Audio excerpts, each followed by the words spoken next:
여호와여, 내가 주와 변론할 때에는 주께서 의로우시니이다. 그러나 내가 주께 질문하옵나니 악한 자의 길이 형통하며 반역한 자가 다 평안함은 무슨 까닭이니이까?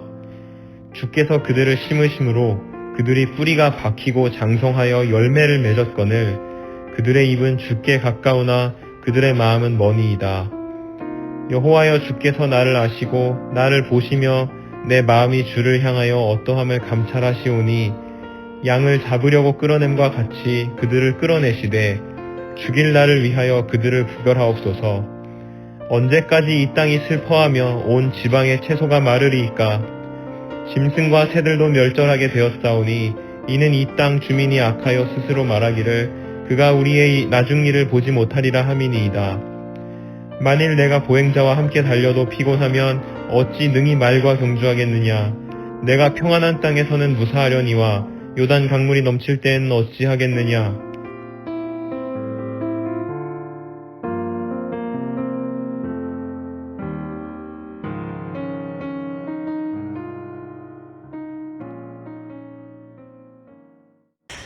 오늘 사실 주보에 보면은 7절까지라고 나와 있을 텐데 오늘 5절까지 93년도 7절까지 읽어주셨거든요. 근데 5절까지 끊은 이유가 있습니다.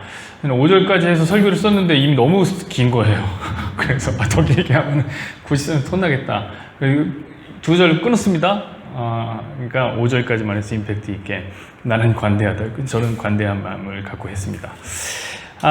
우리가 성경을 읽다 보면 도대체 이런 이야기가 왜 성경에 나오나 싶은 이야기들이 많이 나옵니다. 예를 들면 야곱의 아버지 그리고 형인 에서에게 사기를 쳐서 축복권을 빼앗는 장면이라든지 아니면 다윗이 그 우리아의 아내 밧세바를 강간하는 장면 같은 것들은 굳이 성경에 이런 것들을 뭐하러 넣나 이런 생각이 듭니다. 그래도 우리 신앙의 조상이 아닙니까? 우리 신앙의 선배인데 그런 이야기들을 보게 되면 우리 나중에 천국 가면 되게 불편한 일이 생길 수 있을 것 같다는 생각이 들어요. 천국에서 우리 야곱님을 만납니다. 그럼 야곱님이 우리 이렇게 올라올 때마다 가만히 지켜봅니다. 그러면서 이렇게 얘기합니다. 야, 너도 봤냐 그거? 너도 읽었냐? 그럼 마음이 불편하죠. 천국에서 다윗 형님은 고개를 못 들고 다니신다는 소문도 있더라고요. 너무 적나라한 죄의 현장들이 발각돼 갖고 우리 다 알잖아요. 그러나 여러분, 성경은 성경 인물들의 죄악의 민낯을 드러내는 것에는 자비가 없습니다. 성경 곳곳에는 우리에게 불편한 이야기들이 잔뜩 쓰여져 있었습니다.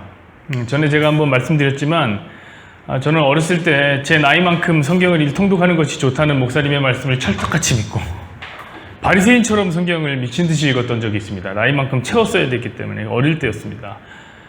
물론 지금도 읽고 있습니다. 우리 주희랑 성경 통독을 하고 있어요. 1년 2독하는 프로그램을 하고 있어요. 여러분들 분발하셔야 됩니다. 저 어린아이들이 2독씩 합니다.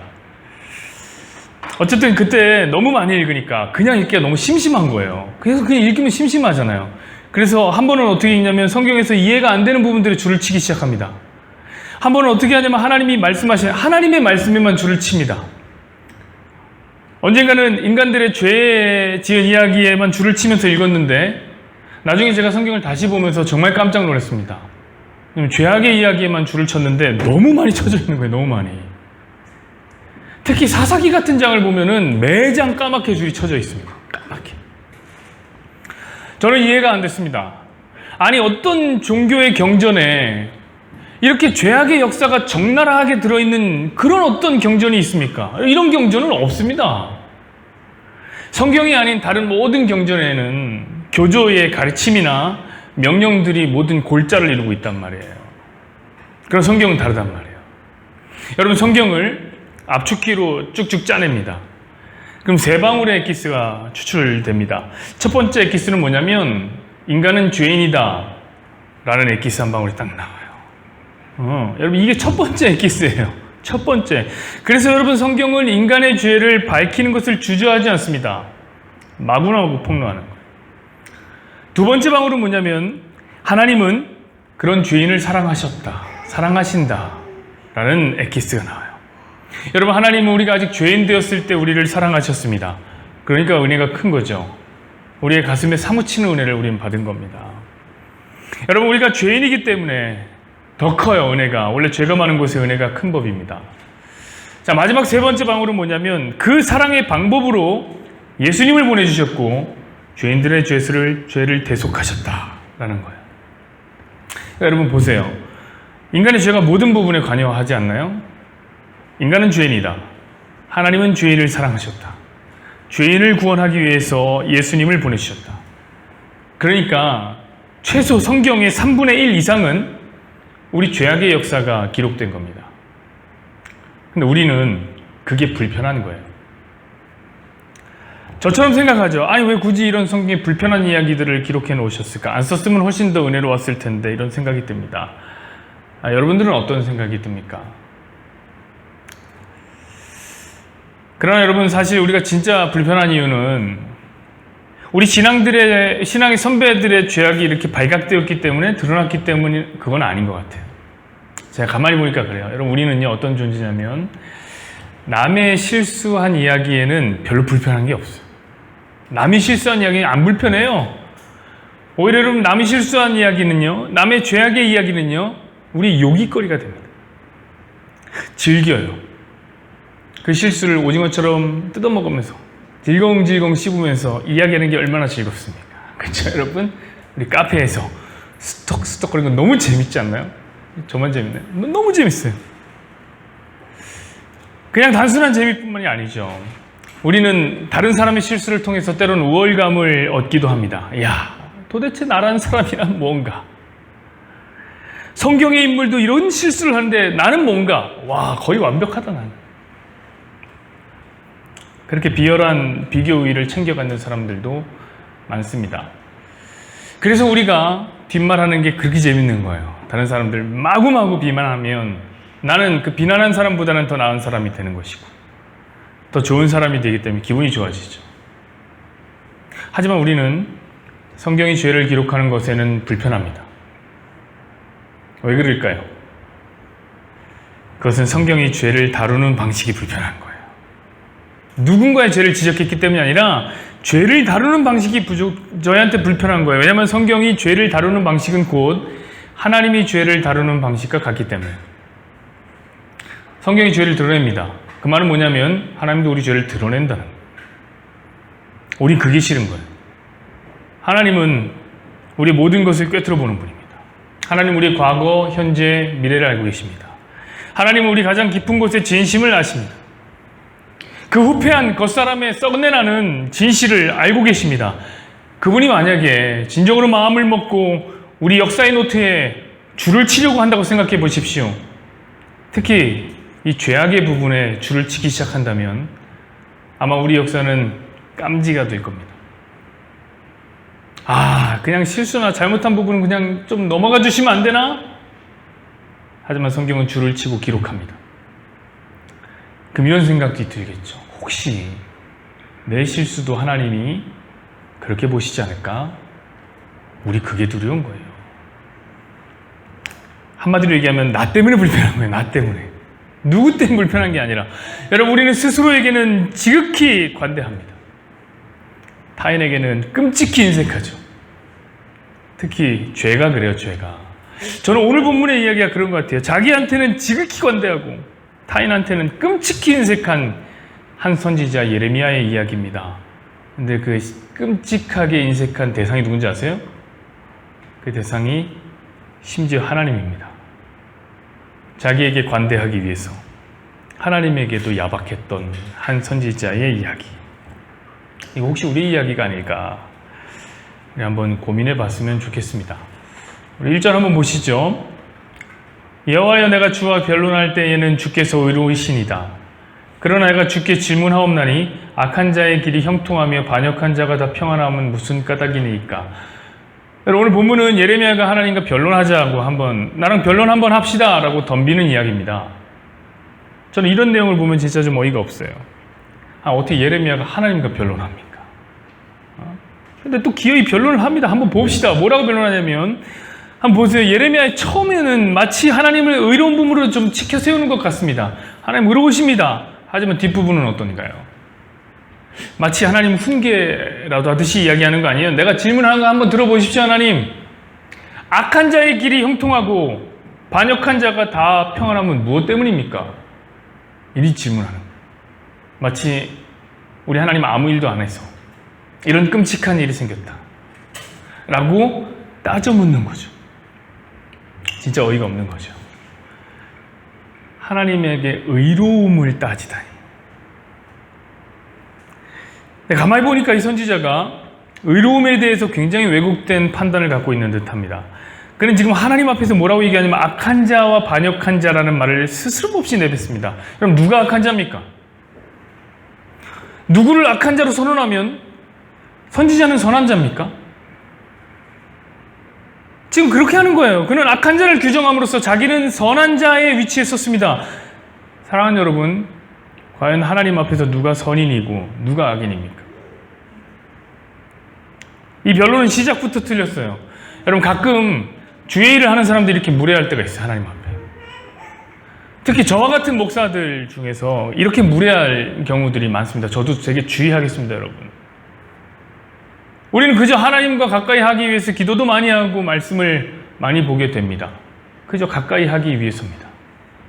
그런데 마치 그러면 자기는 특별한 의로운 사람이 되냐 착각을 하는 사람들이 있습니다.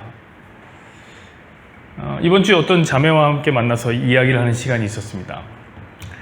이 자매는 그 흔히 말하는 교회 언니 스타일이에요. 교회 언니, 열정을 다해서 교회를 섬기는 그런 자매입니다. 반주자로도 섬기고 선교도 하면은 빠지지 않고 나가고 또 자기 개인의 시간을 내서 미혼모 사역도 하는 대단한 사람입니다. 이 자매가 음악을 하는 사람입니다. 그래서 주변에 음악하는 친구가 많았나 봅니다.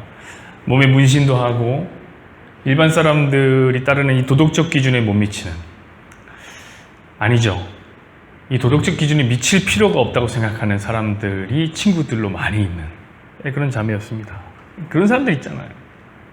우리 주성이처럼 그런 다 주님이 필요한 사람들입니다.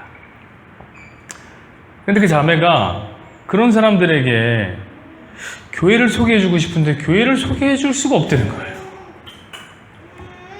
이유는 교회 문턱이 너무 높아.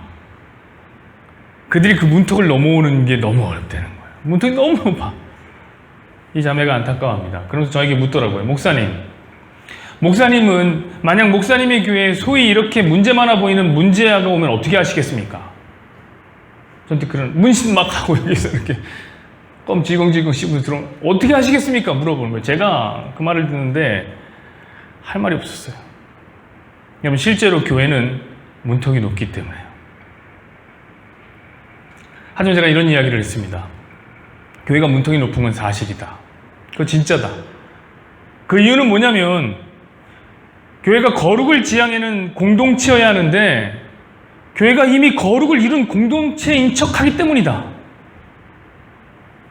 여러분 이해가 되십니까? 우리는 거룩을 향해서 가는 사람들입니다. 분명하죠? 그러나 이 말은 다른 한편으로는 우리는 아직 거룩하지 않다는 거예요. 그런데 교회 다니는 사람들은 다들 자기가 이미 거룩하다고 생각해요. 특히 교회는 거룩의 계단이 있습니다. 그 평신도로부터 시작해서 담임 목사 꼭대기에 있는 그 거룩의 계단이 있어요. 믿지 않는 사람들이 들어와서 그 계단 제일 아래 서면 와, 그 계단을 보면 숨이 막혀. 저 거기 어떻게 올라가냐. 사랑하는 여러분, 정말 우리에게 그런 계단이 있어야 하나요? 제가 여러분들보다 그 계단의 위에 있나요? 우리 모두 하나님 앞에서 똑같은 죄인이 아닙니까? 우리는 그 자매가 이야기하는 불의의 사람들과는 본질적으로 다른 사람들입니까? 어제 구집사님과 이야기하는데 굉장히 귀한 고백을 들었습니다. 구집사님 저한테 이러는 거예요. 목사님, 저는 깨끗한 사람이 아닙니다. 나이스. 저는 거룩한 사람이 아닙니다. 이런 이야기를 해주셨어요. 제 마음이 참 좋았습니다. 제가 매우 공감했습니다. 맞습니다. 집사님은 깨끗한 사람이 아닙니다. 그리고 저는 진심으로 집사님에게 이렇게 말했습니다. 집사님, 분명한 것은 저는 집사님보다 더 깨끗하지 않습니다. 멋있지 않나요, 여러분? 이게 진짜 성도들의 대화인 거예요. 기가 막히죠. 이게 여러분 그냥 입에 발린 겸손의 클리셰 같습니까? 아니에요. 우리 이미 이야기하면서 알고 있어. 서로 알아요. 우리가 평가한 자기 고백이 이거 하나님 앞에서 진실이구나. 우리 진짜 안 깨끗하구나.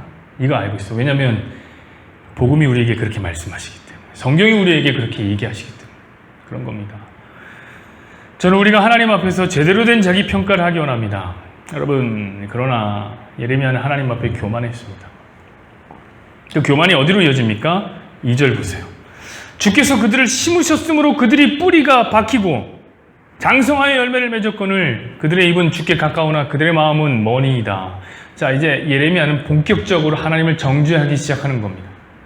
하나님이 그들을 용인해 주셔서 그들이 죄악의 뿌리를 내렸고 그 죄악이 이제 장성하여서 죄악의 열매를 맺은 것 아닙니까? 여러분, 그들은 하나님에게 살살 아부하고 하나님을 향해서 사랑한다고 말하고 좋아한다고 얘기하고 섬긴다고 말하는 것 같지만 하나님, 당신은 속았단 말입니다. 그들의 마음은 하나님에게서 멉니다. 요 얘기 아닙니까? 야, 이제 진짜 교만한 항변입니다. 지금 예레미야는 하나님과 변론하자고 하고 사실 하나님을 책망하고 있는 중이에요. 이 선지자는 더욱더 깊은 내면의 죄악을 이제 표출하기 시작합니다. 여러분, 죄라는 것이 이런 거예요. 죄는 점점 깊어지는 겁니다. 3절부터 4절 보시죠. 여호와여, 주께서 나를 아시고 나를 보시면 내 마음이 주를 향하여 어떠함을 감찰하시오니 양을 잡으려고 끌어냄과 같이 그들을 끌어내시되 죽일 날을 위하여 그들을 구별하옵소서. 언제까지 이 땅이 슬퍼하며 온 지방의 채소가 마르리이까? 짐승과 새들도 멸절하게 되었사오니 이는 이 땅 주민이 악하여 스스로 말하기를 그가 우리의 나중일을 보지 못하리라 함이니이다. 여러분, 이제 예레미야는 한층 더 나아가서 자신이 말하는 악인들을 끌어내서 죽이라 이렇게 소리칩니다. 마치 제사를 위해서 양을 잡아 죽이는 것처럼 악인들을 잡아 그들의 목을 치라라고 말합니다. 여러분, 이것이 하나님의 선지자가 하나님에게 할 말입니까?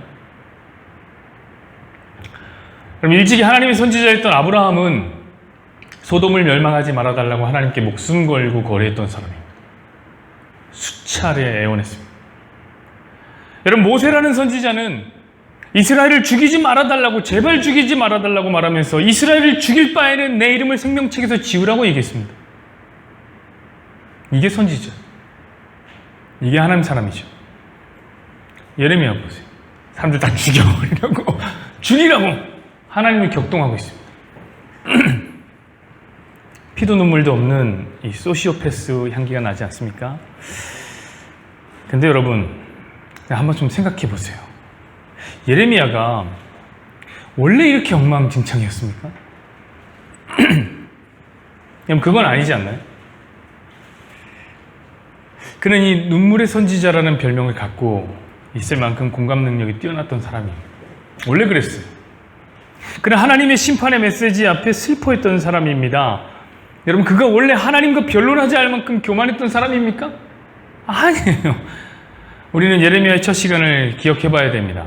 하나님께서 예레미야를 불러서 복음을 전하라고 하자 예레미야가 뭐라고 했습니까? 우리 예레미야 1장 6절 보시죠. 내가 이르되 슬프도소이다. 주 여호와여 보소서. 나는 아이라 말할 줄을 알지 못하나이다. 자기는 아이라 말도 못한다. 하나님 난 말 못해요.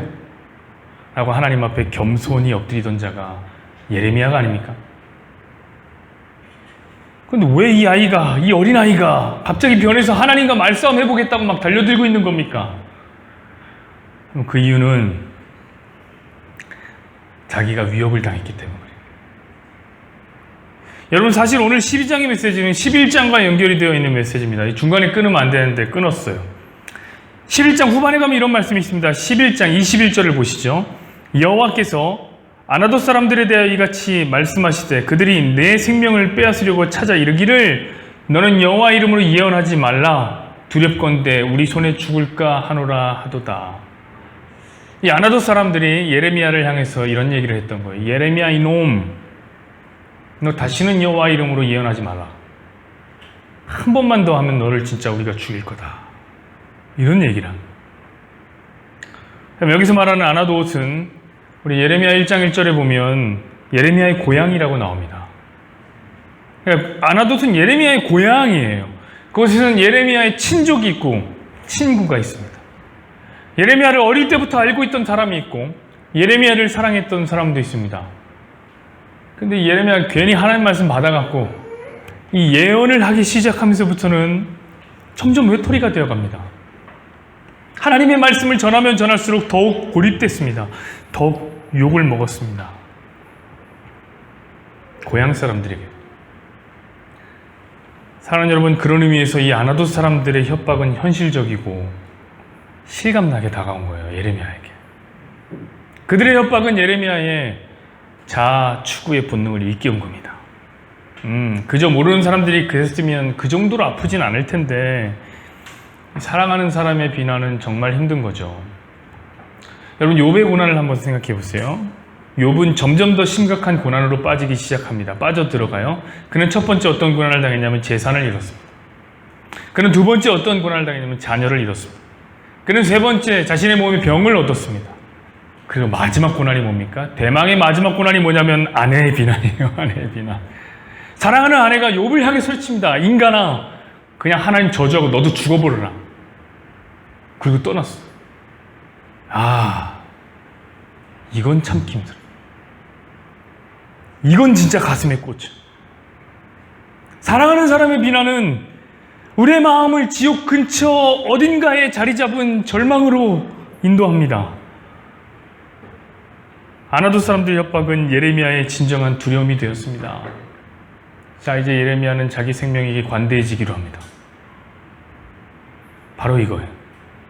인간은 자기에게 관대해요. 그래서 타인에게 인색해지기로 마음을 먹은 거죠. 그 타인 누구예요?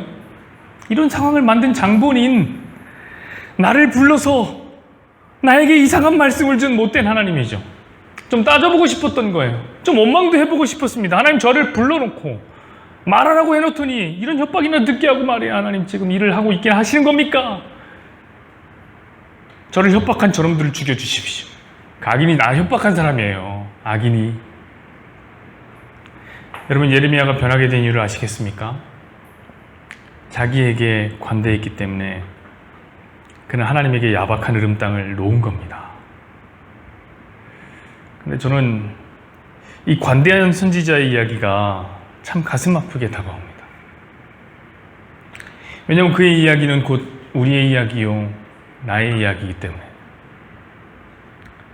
누구든지 나를 따라오려거든 자기를 부인하고 자기 십자가를 지고 나를 쫓으라고 말씀하신 우리 주와 그리스도가 되신 예수님의 말씀이 우리에게 있는데, 우리는 참 우리한테는 관대해요. 나라는 존재에 관대하기 위해서 때로는 하나님까지도 협박할 수 있는 존재가 우리입니다. 다시 한번 우리 역사에 밑줄이 쳐지는 기분이죠. 그래서 사실 오늘의 이야기는 별로 설교하고 싶지 않은, 숨기고 싶은 이야기입니다. 그런데 제가 누굽니까? 저는 하나님의 종이 아닙니까? 여러분들이 듣고 싶어하는 이야기만 하는 게 아니라 저는 성경 인간을 어떻게 취급하느냐, 성경 인간을 어떻게 다루느냐, 이 방식을 말할 수밖에 없습니다. 사랑하는 여러분, 예레미야뿐만이 아니에요. 우리도 마찬가지라. 제가 늘 말씀드리지만 우리가 이 복음을 복음답게 전해보면, 그럼 아나돗 사람의 들을 협박은, 아나돗 사람들이 예레미야에게 했던 협박은 우리가 들어야 되는 협박이에요. 사실 주님의 말씀은 구약에도 진실이 아닙니까? 예수님이 이렇게 말씀하셨습니다. 복음을 전하면 고난을 받을 것이다. 나는 검을 주러 왔다. 복음을 전하면 분명히 사람들이 너를 핍박할 것이다. 사람들이 나를 핍박했으니 나를 따르는 너도 당연히 핍박을 받게 될 것이다. 구약의 예레미야도 주님의 말씀처럼 복음을 전했더니 핍박을 받았습니다. 우리라고 안 그럴까요? 하나님이 홀로 일하신다라는 신본주의 진짜 복음 한번 전해보세요. 그럼 많은 사람들을 적으로 얻게 될 겁니다. 그럼 그때 여러분들 뭐라 어떻게 하겠습니까? 우리도 예레미야처럼 하나님과 변론하시겠습니까? 아니면 혹시 지금 변론 중이에요? 하나님과 계속 변론 중이라 변론하느라 복음을 전하지 않기 때문에 협박 들을 일도 없나요? 여러분, 진심으로 구합니다. 스스로에게 관대해지지 마시고 하나님에게 관대해지시기를 바랍니다. 자, 목사의 양심을 걸고 말하겠습니다. 그것이 진정 복을 얻는 길입니다. 말씀 맺겠습니다. 사실 오늘 본문을 더 이야기하고 싶지 않았던 이유가 한 가지 더 있어요. 우리 죄악의 이야기라서도 힘들었지만 다른 이유가 있습니다. 그 이유를 우리 구집사님도 느꼈더라고요. 우리 집사님이 이번 주에 본문을 붙잡고 콘티를 짜면서 씨름을 좀 했나 봐요. 이 예레미야 말씀 계속 똑같으니까 힘든가 봐요. 근데 이해가 안 갔대요. 아니 왜 예레미야가 힘들다고 상처받았다고 투덜대고 있는데 하나님은 위로를 해주지 않을까? 우리 하나님 뭐라 하면 더 힘들 거야. 이렇게 그러니까 투덜거리지 마. 이게 다그치는 겁니다. 5절 한번 보시죠. 만일 네가 보행자와 함께 달려도 피곤하면 어찌 능히 말과 경주하겠느냐? 네가 평안한 땅에서는 무사하려니와 요단강 물이 넘칠 때는 어찌 하겠느냐? 이런 얘기를. 아 무서워. 이 말이 뭐죠? 예레미야, 너 지금 많이 힘들구나. 안 하던 사람들이 너 협박해서 많이 무서웠냐? 근데 너 있잖아. 지금 당하고 있는 고난은 보행자와 함께 달리는 정도밖에 안 돼. 앞으로 우리는 말과 함께 달리는 만큼 힘든 일이 찾아온다. 너 그때 어떡할래? 이런 얘기라. 야, 우리 하나님 이런 분이었나? 이 정도로 매정하셨나? 주님과 같이 내 마음 만지는 분 없다고 그렇게 고백했는데 그것도 오랜 세월 찾아 알았다고 얘기했는데 그 말은 다 뻥인가? 십자가 그 사랑 멀리 떠난 나의 돌같이 굳어버린 마음을 어루만져 주시다 다리 일으켜 세워주실 거라고 하나님을 찬양했는데 이 어루만져 주시기는커녕 채찍질을 가하시는구나. 왠지 하나님께 배신을 당한 기분은 저와 구집사님만 느낀 기분입니까? 여러분 그런데 이게 아니더라고요. 이거 채찍 아니더라고요. 이게 허니버터도 꿀이더라. 꿀 중에 꿀. 진짜 달. 사랑하는 여러분, 제가 말씀드리건대 말과 함께 달리는 고난은 성도의 복입니다. 우리에게 말과 함께 달리는 고난이 찾아왔다는 말은 우리가 계속해서 복음을 전했다는 말이요. 이 말은 우리가 자기에게 관대하지 않았고 하나님에게 관대했다는 말이며, 이 말은 자기를 부인하고 그 부인한 자기 안에서 하나님이 일하셨다는 말입니다. 여러분, 그래서 말과 함께 달리는 고난이 찾아온 거예요. 그렇다면 사랑하는 태바 식구들, 여러분은 복을 받은 사람들이 아닙니까? 우리 마태복음 5장 10절에서 11절 말씀 한번 보시죠. 의를 위하여 박해를 받는 자는 복이 있나니 천국이 그들의 것임이라. 나로 말미암아 너희를 욕하고 박해하고 거짓으로 너희를 거슬러 모든 악한 말을 할 때에는 너희에게 복이 있나니. 의를 위해 박해를 받는 자들은 복이 있는 자들입니다. 복음 위에 고난을 받고 있습니까? 천국이 여러분의 것입니다. 예수님 때문에 욕먹고 협박당하고 악한 소문에 사로잡힙니까? 축복합니다. 여러분에게 복이 있습니다. 예수님은 심지어 이렇게 말씀하십니다. 마태복음 5장 12절, 기뻐하고 즐거워하라. 하늘에서 너희의 상이 큼이라.